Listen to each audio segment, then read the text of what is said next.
Tournament. All right, as we were saying, Knicks and Cavaliers. Knicks a 2-0 lead. Cleveland in full desperation mode, down 2-zip to Jaylen Brunson and the Knicks. Travis Kelce, Taylor Swift in the house.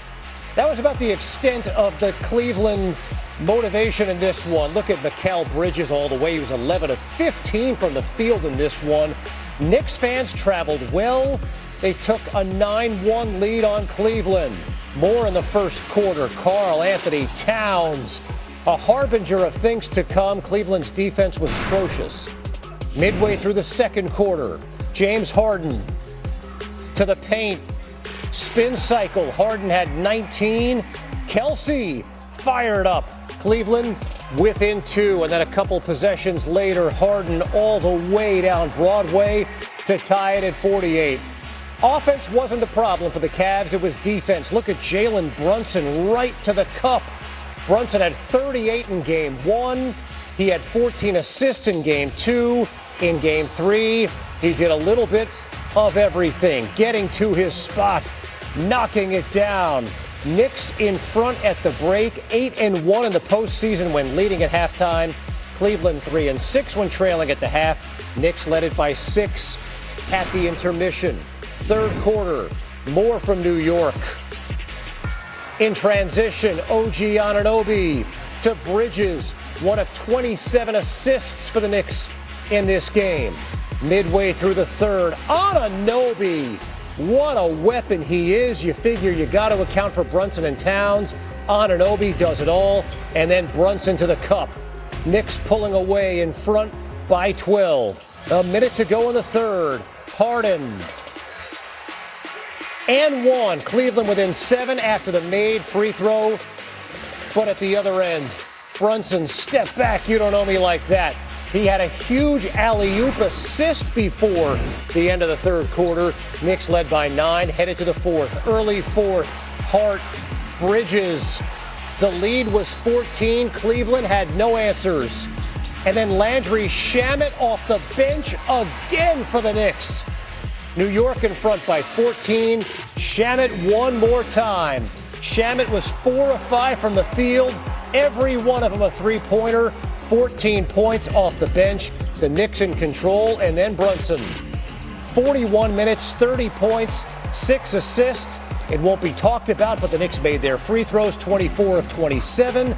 And this one is all over but the crying.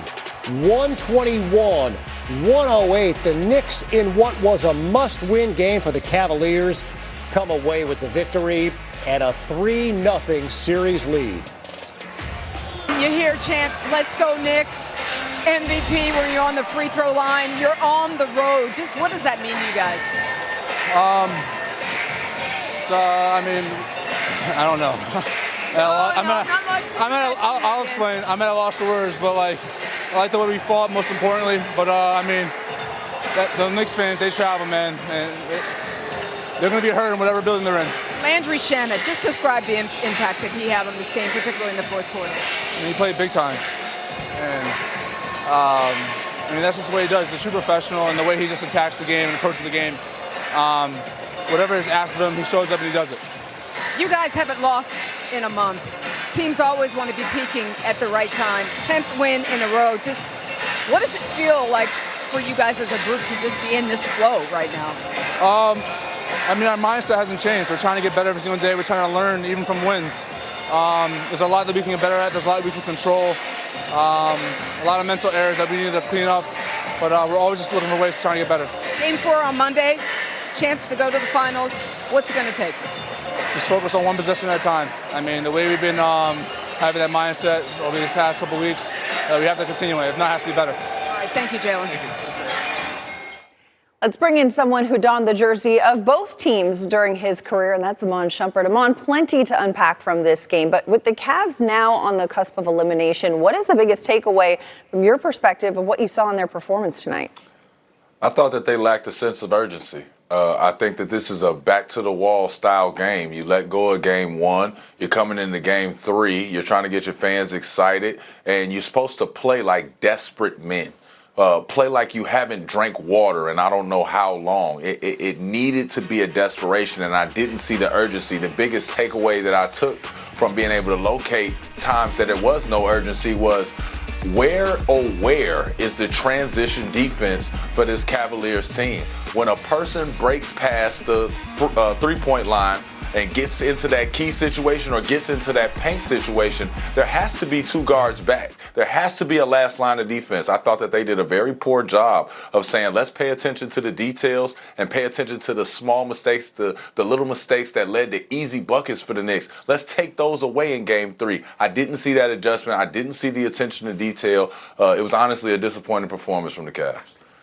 And Shump, we can talk about Landry Shamet, and we will. He was great off the bench. But the Knicks starting lineup was dominant. Every player in double figures here. What is it about that group that has given Cleveland so many problems? Well, what they're doing is they're changing sides of the floor. I think early on when we watched the Knicks, especially when they had problems with scoring the basketball, they had cold spells that happened.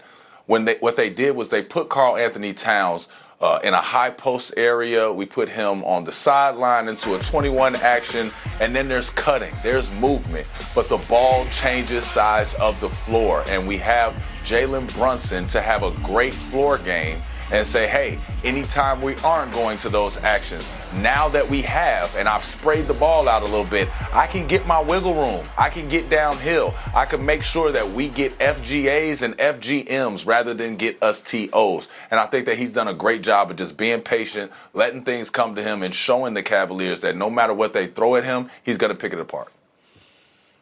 All right, Iman Shumpert following the Knicks Game 3 victory. Shump, thanks for the perspective on a night the Knicks take a commanding 3-0 series lead here in the Eastern Conference Finals.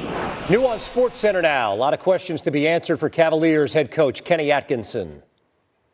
Kenny, you mentioned after Game 2 needing to go home and get your legs underneath you a little bit. Do you think that this group is out of gas?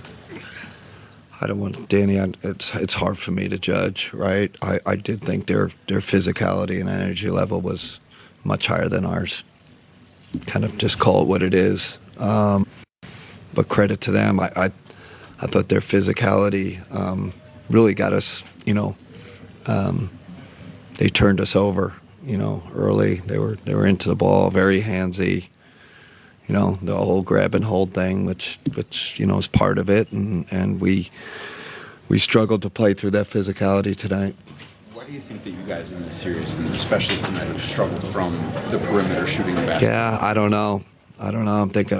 I'm sure our shot quality was good again, just not going down, and you got to run back, keep running back on defense. It puts a lot of pressure on your defense, especially a really good offensive team like that. Yeah, I think Fred was telling me before the game, like, your expected shooting percentage is like 8. Yeah. Going into tonight was like 8 points lower than what it should be. So, I mean, that speaks to what you've been saying. I think we won the expected all 3 games. Yeah.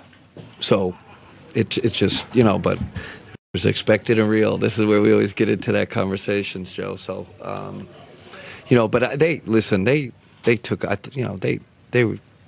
they were the more physical team tonight. I think their physicality and energy, and we just couldn't get to that level to combat it. I think the turnovers hurt us, Joe, and I think Shamet getting loose there.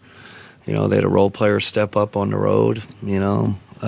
But there was no whatever the stats say tonight. They were the much better team.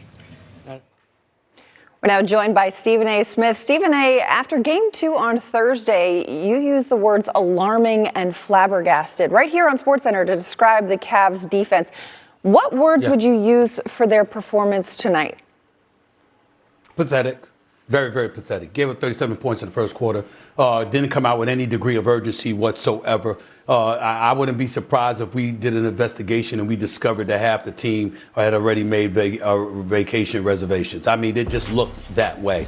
They were devoid of any kind of urgency whatsoever. And the New York Knicks are just playing together. I understand that they're flowing.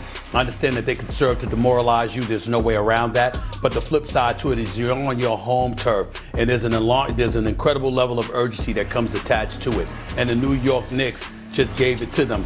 Brunson had his 30. Of course, Anunoby had his 21. Can't say enough about Mikal Bridges and the way that he's been playing as of late in these playoffs. He is just in his bag. He is flowing. And Landry Shamet coming off the bench and dropping 11 points in the fourth quarter. All of those things can contribute to a victory. But what possible explanation could you have if you watch some of the plays that took place as the game waned, when you saw the absence of urgency in terms of their defensive effort? It was absolutely non-existent whatsoever. They gave up. They caved. And as a result, just bring out the broomsticks. I think you saw Charles Barkley on Inside the NBA and stuff like that in the immediate aftermath while the rest of the crew was on the set. He was sweeping the floors of the studio because he's bringing the brooms. He's bringing the brooms because in Cleveland, it's a mess. It is indeed that, Stephen A. You know, we talked last night following the Oklahoma City win about the play of Jared McCain, and you mentioned Landry Shamet. He was that tonight for a Knicks team. How would you characterize the overall depth of this Knicks squad? Well, you know what? You didn't realize how good it was. You had expectations at the beginning of the season, and then obviously Mike Brown wasn't utilizing his bench to the manner that you thought that he would. And then you had some question marks about them, and then you saw Mikal Bridges nosedive. You had some serious questions about him, but give credit where credit is due. If I was loud and making noise when Mikal Bridges was struggling, I'm damn sure going to be just as loud in praising him. He was fantastic in this game, hitting all but 3 of his shots, giving you over 20, giving you stout defense along the way, letting you know you couldn't leave him open. And then Landry Shamet has been a godsend. He has come off the bench and has just been drilling shots from long range all over the place. That has opened things up for a guy like Jaylen Brunson to operate. It's opened things up for Karl-Anthony Towns to be the facilitator that he is. And because it's pulling people away from the basket, it's even giving the likes of Karl-Anthony Towns and Mitchell Robinson and OG Anunoby room to operate on the interior, which again can serve to demoralize the Cleveland Cavaliers as it has shown. But you still don't expect a team trying to get to the NBA Finals to look so lethargic defensively. No energy whatsoever. Change has got to be coming in Cleveland. I'd be shocked if there were a Game 5 at this point. They look like they've already made their reservations for off-season vacation. They just look that way. You can see it. When we talk about the Knicks, though, and the way that they are winning these games, the variety of players who are contributing night in and night out, the variety of ways in which we see them get the dub, 10 straight wins for this Knicks team. Yeah. I mean, just talk about the impressive nature of that stretch. Well, here's what you have to look at when you think about the impressive nature. The New York Knicks came into this season with an owner in James Dolan that said we should make the NBA Finals. They had fired Tom Thibodeau, who took them within 2 games of the NBA Finals last year. So let's be real. Nothing less was going to suffice. If you lost, it had damn sure had better be in the Eastern Conference Finals. And even then, that was pushing it. But here they are within 1 game of the NBA Finals now. They were top 6 both offensively and defensively in terms of efficiency. But then when you take into account the playoffs, you go down 2-1 after 2 consecutive 1-point losses to Atlanta. And what do you do thereafter? Not only do you win 3 straight, but you're up by 47 in the first half of the closeout game in Atlanta. You go up against Philly, who has a 3-1 deficit. They overcome it against Boston, knocking off the Boston Celtics. And it's supposed to be a legitimate series. You sweep them, not just beat them. You sweep them, and you blow them out their own building in a closeout game. And now here you are, having won a 3rd straight game against a Cleveland Cavaliers team, albeit back-to-back 7-game series against Orlando and Detroit, obviously. But in the end, what it comes down to is that the Knicks are a superior team because they are a team, not a compilation of individuals, with a point guard in James Harden who can't seem to play beyond the pick and roll, with a guy in Donovan Mitchell who seems completely exasperated and exhausted and overwhelmed, with big men in Jared Allen and Evan Mobley who haven't been utilized well enough by a coach who was widely respected coming into these playoffs, and now his level of cachet has dissipated dramatically because we're seeing some of the brain fog that has taken place in terms of how he's coaching the team and how effective they have been. These are the kind of things that can happen when you're going up against a real team who can defend, who's hungry, who's talented, and could put the ball in the hole. These are the New York Knicks that we're talking about. They're the superior team, and they've made it very, very clear that when it comes to the Eastern Conference, they're about to go to the NBA Finals. This series is over. And they're a team, Stephen A., that hasn't lost a game since Karl-Anthony Towns made a cameo in The Devil Wears Prada 2. So shout out to Anne Hathaway and that good luck she's bringing this squad. Stephen A., thanks so much for the insight. No problem. New on SportsCenter now, let's head back to the podium as Mike Brown addresses the media after the win. You know, our guys played a good game. Chris Gent challenged our guys to start the game right, especially with the execution of the first play. And our guys did it. Our guys, they were locked in from the beginning of the game, and it showed through that first offensive play, through the first few minutes of the game. We got a lot of great contributions from our guys. You know, Josh was the connector that he was. 9 rebounds, 5 assists, 4 steals. OG was fantastic. He hit some timely buckets for us. Play after play after play after play. He had 21. He was really, really good. 7 rebounds, and he did a pretty good job of trying to keep Allen off the glass. That's who he matched up with. Cat, I mean, he was our hub offensively. 7 assists, 0 turnovers. He was really good for us offensively and defensively. The 3 steals, but his ability to fire back in the pick and roll situation was really good. Mikal, I mean, man, he just got to his spots. Mikal got to his spots all night. He hit big shot after big shot. And on top of that, he had 6 rebounds, and then trying to defend James, Hall of Famer, without fouling him. This really good ball game from Mikal. Jaylen, he's MVP. He's an MVP candidate. He's supposed to do what he did tonight.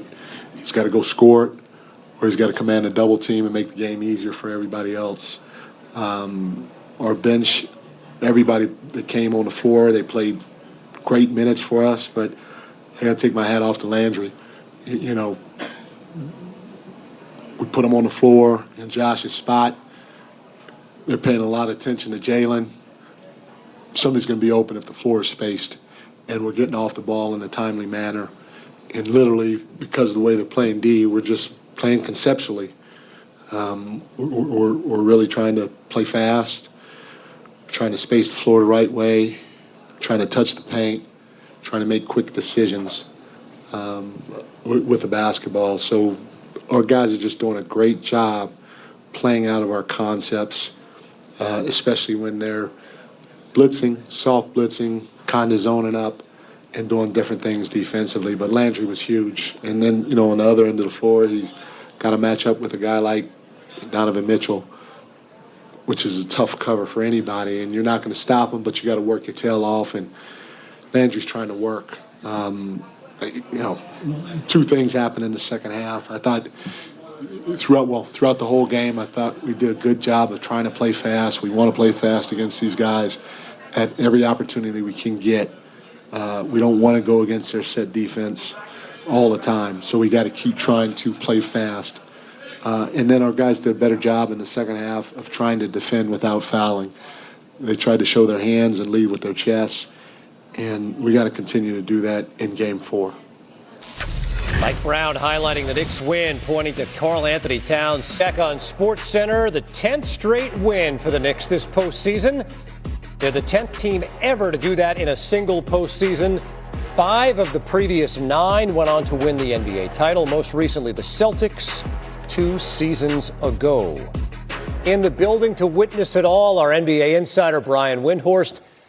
Brian, I just never felt like Cleveland's best tonight was going to be better than the Knicks, who again have now won 10 consecutive games. What has this series shown us about this Knicks team? They are a terrific team. And when you look at the way that they were constructed to eventually play this well. I don't know if anybody saw this coming, But when you watch specifically how their wings have played in this postseason, and they were huge tonight. And I'm talking about OG Anunoby, talking about Mikal Bridges. Like, nobody's going to shout from the streets in New York about how many draft picks the Knicks gave up for Mikal Bridges right now, because it is the first thing from everybody's mind. They made the investment in both of those players, giving draft picks and then big contracts for exactly the type of play that they are doing in this series. You add in Josh Hart, you add in, Landry Shamet coming off the bench. The Knicks are dominating this series on the wing. The Cavs have multiple all-star wings that are being outplayed by those guys. And I think one of the most impressive things, I was in the tunnel when the Knicks players came off the court. They're going to the finals, okay? No one's ever blown a 3-0 lead. They're playing great. They're going to the finals for the first time in all these guys' lifetimes, adult lifetimes. And they are totally business as usual. It was very impressive. That is impressive, but we got to talk about the flip side here, Wendy. This Cavs team has not looked the same this series as they did earlier in the playoffs. What have you noticed and what have you learned about the Cavaliers these last 3 games? Yeah, there's a scenario in which the Knicks would play at a certain level and the Cavs would play at a certain level that they could compete with the Knicks, but this level isn't it. And you see it on the defensive end of the court. They are just not good enough defensively to bail themselves out with the way their offensive level is right now. They've been a sort of a middling defensive team throughout the year. They did not have good defensive intensity tonight. And then you compound it by the fact that they have just not shot the ball well. This is a team that thrives on good outside shooting. They have been under 30% basically for the series. There are moments, where they look like they can get it going. But for the most part, and the Knicks have let them get open shots. I mean, the Knicks have doing a good job defensively, but the Cavs have not had an issue generating open shots. They just haven't been able to execute. You do wonder if fatigue is playing a factor, because the 2 7-game series and the way Game 1 was so emotionally gutting in overtime, maybe that's affected their legs a little bit. But to beat the Knicks that are this good right now, this is not an acceptable level that the Cavs are showing. I used to host NBA Tonight with Mike Brown. He's at this point, he's on his 5th team, right? Cleveland, the Lakers, the Dubs, the Kings. Now the Knicks. He's got the Knicks one win away. Cleveland twice. He's got the Knicks 1 win away from the NBA Finals. What a showing tonight there in Cleveland. Brian Windhorst, thanks for joining us here on SportsCenter. That's a story in the Eastern Conference. The Western Conference Finals resume Sunday in San Antonio, and when they do, OKC will be without guard A.J. Mitchell. The second-year man has been ruled out with a right calf strain. Jalen Williams, who missed Game 3 due to a hamstring injury, is questionable. Depth, though, is not a concern for OKC. They got 76 bench points in Friday's win. So, Maddie, I think they'll be all right. Of course, the story of the night, the Knicks now a 3-0 series lead over the Cavaliers. New on SportsCenter, Cavs guard James Harden. We're just not making them, and that's a part of the game. When you make shots, it's a little bit easier. When you miss them, it's a little bit more difficult. Which at times we miss shots, but we found ways to still win games. That's a part of it. But we got another opportunity on Monday. What's just the message as you approach Game 4, knowing that one game at a time? That's all you can control. James, what will it take to beat this team? We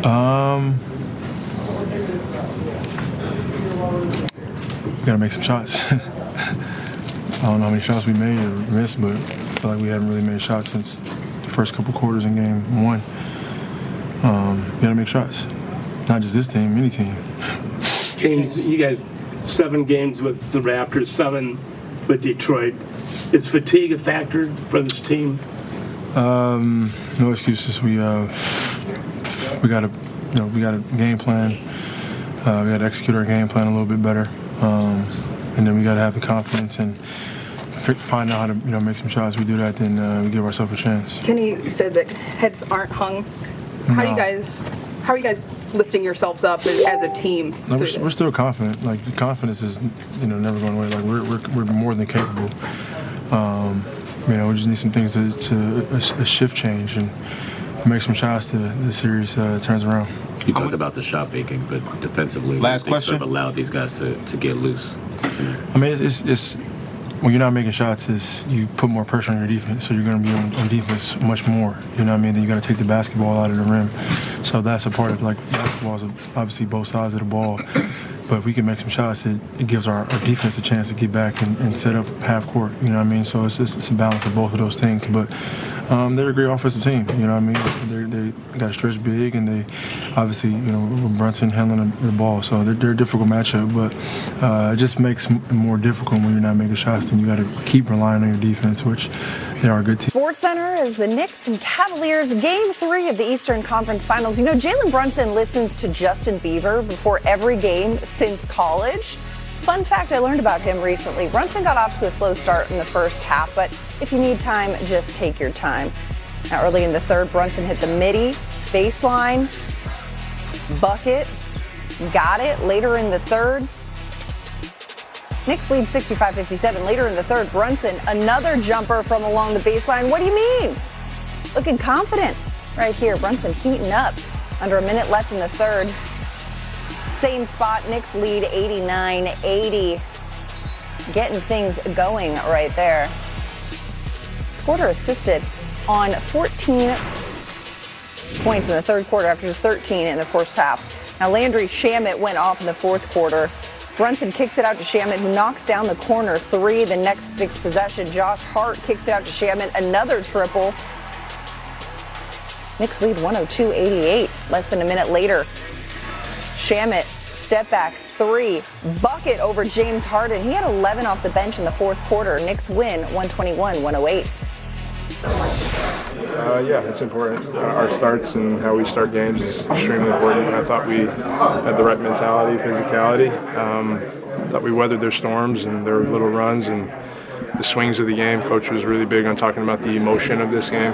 Being down 2-0, coming home, you're going to get a pretty good punch from that team. So, and their crowd's going to be in it. I thought we did a really good job staying level through all of that. Got some really good performances from everyone, and we all just kind of stayed the course, stayed together. Our communication was great, and weathered their best punches tonight, and were able to come out with the win. When you hit a win they do. New on SportsCenter, OG Anunoby and Karl Anthony Towns. No, I mean, just keep your mind on the task at hand. It's game's over. We found a way to win tonight, but we got to have the same desperation like it's 0-0. It's game one. We got to go out there. We got to execute at a high level, and we got to be disciplined in our game plan. G, congrats on the win tonight. Thank you. Commanding 3-0 lead, one game away from making the finals. Last time you were not available to play for Toronto, and this time you're back from injuries. So what's your mindset going into game 4? Same team, same location. How do you guys extend the momentum? Like Kat said, just come out with desperation. Like it's still 0-0. Come out, just tonight's over. Focus on the next game. Try to win the game.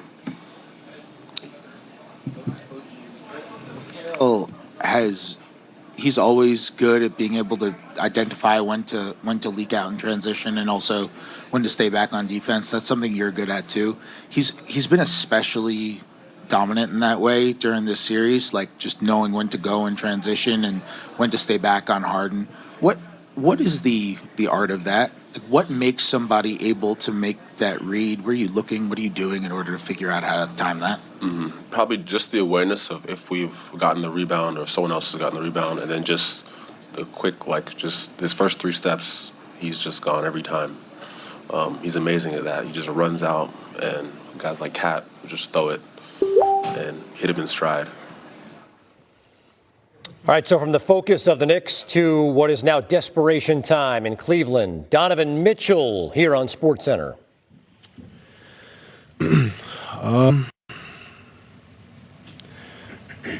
Let's start with making shots. Let's start with getting some stops and making some free throws.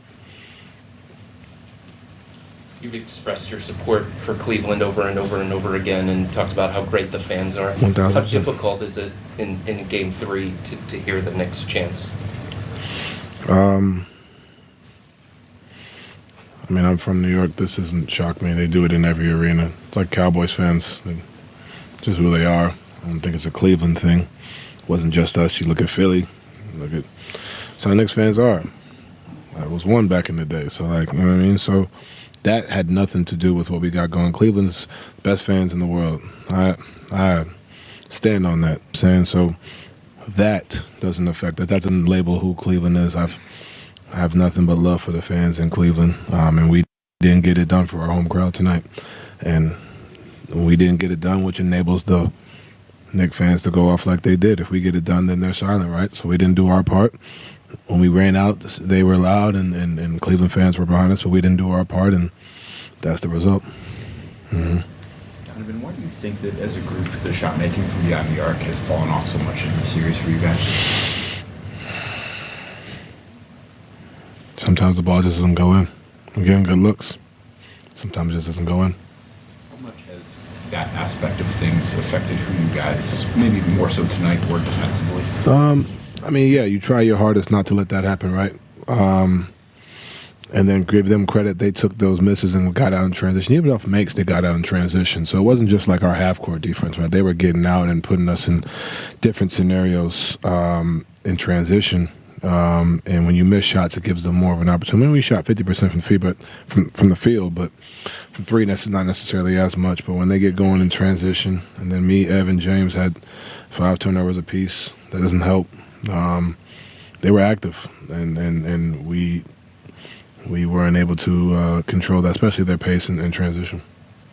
Well, I know you're not going to really make excuses, but playing every other day, 3.5 weeks. How much does that fatigue or that just kind of games add up to sort of? I mean, we did it to ourselves. We did it to ourselves. So we can't be mad now. Message now down 0-3. One game at a time. Let's get Monday and go from there. You brought up the turnovers on yourself there. What are they doing defensively? It looked like when Evan got into the pocket, they were really fanning out and kind of reading his reads and kind of knowing where the ball was going. Are they doing anything differently defensively to make it tougher? I'm just being active. I think they saw, like, remember, I think somebody asked me something about Evan not shooting as much in the second half of last game or not getting a shot. Because the first half he was in that game he was doing a phenomenal job of making that read, right, and we were getting good looks. Ultimately, we didn't make the shots off of those. So now they made an adjustment. They saw that we were getting open looks, and they took those away. So that's, and credit to him and Jay for continually trying to hit the open man. Like, that speaks to the unselfishness of both of them. But you give them credit. They were active. They got in the gaps. And then some of it, we just made dumb passes. So it wasn't all of them. Sometimes it was on us too. But that would be why they made an adjustment to Evan's playmaking ability the first 2 games. And it makes it made a little bit tougher. Can we just acknowledge we have never seen a run like the one the Knicks are on this postseason. They have outscored teams by 22.5 points over their last 10 games. That is the best 10-game span by any team in NBA history, regular or postseason. Knicks now a win away